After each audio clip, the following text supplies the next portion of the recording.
포이 하이브리드 모델의 뒷좌석에 앉아 있습니다. 이 파나메라는 SUV인 카이엔과 마찬가지로 온 가족이 만족할 수 있는 포르쉐라는 점에서 그 의미가 있는 차량이죠.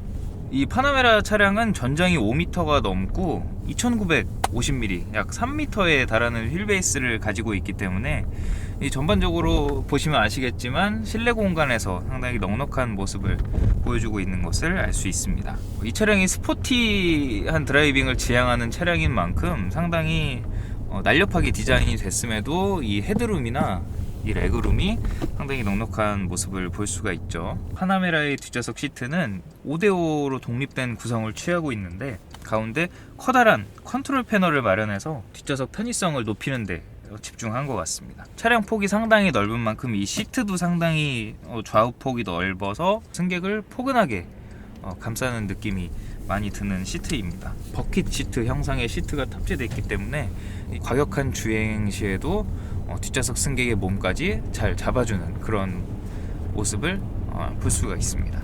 이 시트는 전동식으로 조절할 수 있는 버튼이 마련이 됐는데 일반적으로 이 시트 자체 방석이 앞으로 쭉 밀려나는 그런 전동 시트 구성이 아니라 운전석처럼 이쪽에 허벅지 받침을 연장하는 익스텐션을 연장하는 그런 방식을 취하고 있어요. 단 아쉬운 점은 허벅지 받침이 드러나기 때문에 이 허벅지 길이가 짧은 만약에 아이나 여성분들이 탑승하실 경우에는 다리가 이렇게 들리는, 실제로 여성 스태프분이 탑승을 했을 때 발이 눌리는 그런 모습을 볼 수가 있었습니다.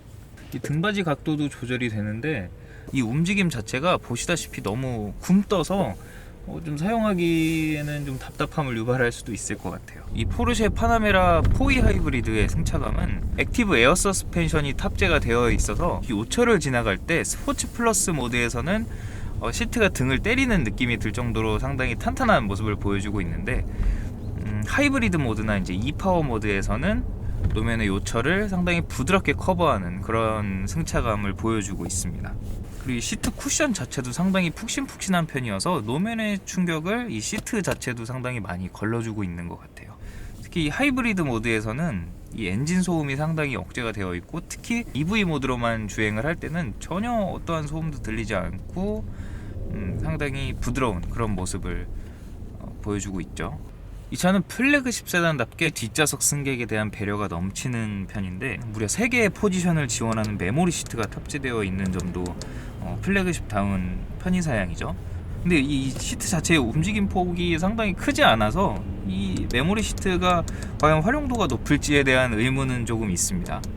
뒷좌석 센터에는 폭은 좁지만 긴 암레스트가 마련이 돼 있어서 편안한 자세를 유지할 수 있게 도움을 주는 그런 암레스트가 탑재되어 있고 이 암레스트 안쪽에는 담배나 지갑 같은 안내 책자 같은 걸 넣어둘 수 있을 정도의 수납 공간이 마련이 되어 있습니다. 이 레버를 당기면 트렁크와 바로 연결되는 그런 공간이 나오기 때문에 스키스루로 활용할 수 있다는 점도 좋죠. 자, 그리고 컵홀더는 이쪽에 마련이 되어 있습니다. 컵홀더 높이가 상당히 낮아서 이거를 팝업할 수 있는 그런 장치가 마련이 되어 있어요. 그럼에도 상당히 낮죠. 이거 잘못하면 컵에 있는 음료가 쏟아질 수도 있을 것 같습니다. 그리고 스모킹 패키지를 선택하면 있는 이 포르쉐 잿더리도 마련이 되어 있네요. 이게 상당히 비싸죠. 과연 파나메라 안에서 담배를 피울 수 있는 사람이 얼마나 있을까 싶네요. 제가 걱정할 일이 아니겠죠. 뒷좌석 승객을 위한 별도의 독서등도 마련이 되어 있습니다. 이렇게 부드럽게 점등되고 꺼지는 그런 모습을 볼 수 있네요.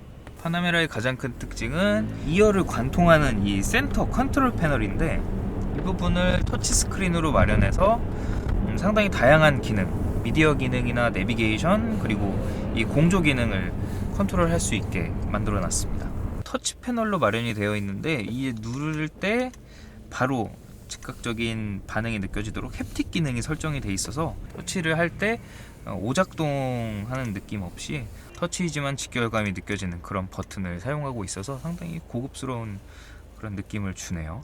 다만 여기가 하이그로시 피아노 블랙 재질로 되어 있어서 사용할 때마다 지문이 남는다는 점은 조금 아쉬운 부분인 것 같습니다.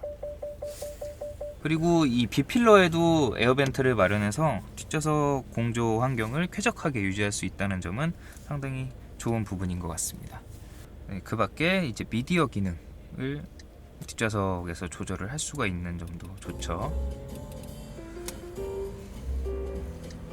그리고 내비게이션 모드를 사용하면 이 뒷좌석에서 경로 지정 정도는 할 수는 있는데 다른 차량들처럼 내비게이션 지도 화면을 띄워주진 않습니다. 그리고 이 앞좌석 동승석도 이 뒷좌석에서 컨트롤을 할 수가 있습니다. 플래그십다운 그런 구성이죠. 다만 아쉬운 점은 버튼을 누르는 대로 바로 동작하지 않아서 약간은 답답함을 유발하는 그런 부분인 것 같아요. 이 앞좌석에 있는 에어벤트와 마찬가지로 뒷좌석 에어벤트도 전동식으로 작동을 할 수가 있게 되어 있는데 그냥 고장의 요소만 높인 게 아닌가 싶어요. 뒷좌석 열선 시트는 3단계가 마련이 되어 있고 뒷좌석 통풍 시트 역시 3단계까지 마련이 되어 있고요. 특이한 건 통풍 밸런스, 그 히터 밸런스라고 해서 만약에 등을 더 따뜻하게 난 데우고 싶다 하시면 등 쪽에 밸런스를 올려주시면 되고, 만약에 엉덩이를 더 지지고 싶다 하시면 엉덩이 쪽에 그 민감도를 올려주시면 되는 그런 기능을 탑재를 하고 있습니다. 이 파노라믹 루프는 뒷좌석에서도 커버를 열고 닫을 수 있게 별도의 버튼이 마련이 되어 있습니다. 선쉐이드도 마련이 되어 있는 점이 좋죠. 다만 아쉬운 점은 다른 플래그십 세단처럼 이 측면을 가려주는 선쉐이드가 없다는 점은 좀 아쉬운 부분입니다. 가격이 가격이니만큼 창문은 상하형 모드 원터치를 지원하고 걸리는 부분 없이 깔끔하게 열리는 그런 모습을 볼 수가 있습니다.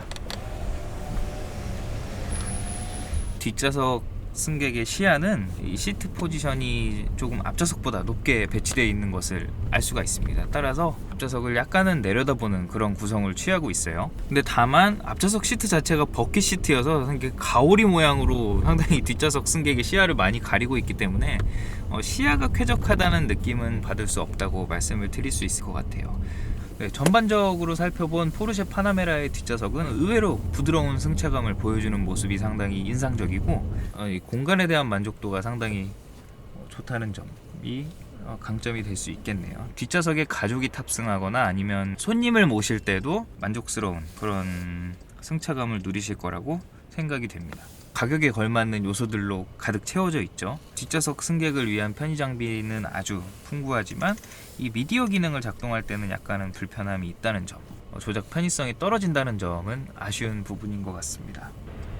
네, 그래서 동부간선도로 공사가 언제 끝나는